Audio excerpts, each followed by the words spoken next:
Yeah, that boy's father, Jason Ratliff, knows just how lucky his son and those other boys were. They were playing in the boy's bedroom only about a half an hour before that bullet went through the room. Today, Jason Ratliff showed me where the round from the AK-47 had entered his apartment. On its way, it blew out a spoke on his bicycle.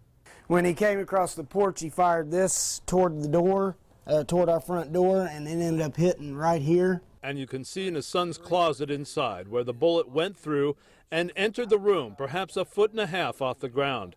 Ratliff's son Caleb and his two friends could have been killed if the timing had been different. I had a big tent set up in here, and they were running in and out, playing 30 minutes before it happened.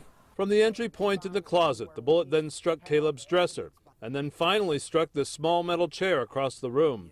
Ratliff says he was unnerved in the days following the shootout.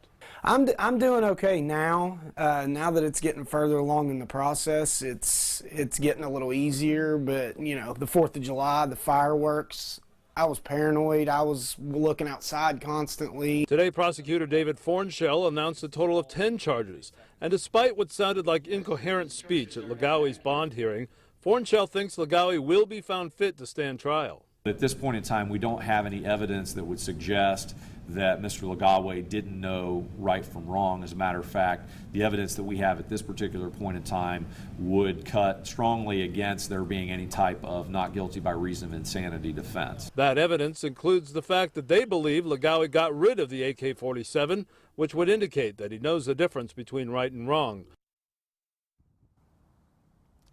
Now, the Warren County Sheriff's Office reminds everybody that that AK-47 that they believe he used, that has not been found. So if you happen to find that, you are urged to call 911 immediately and do not touch it. Now, Mohammed Legawi will be back in court tomorrow morning at 10:30. He faces a total of 68 years if convicted on all of the charges. Jay Warren, 9 on your side, Lebanon.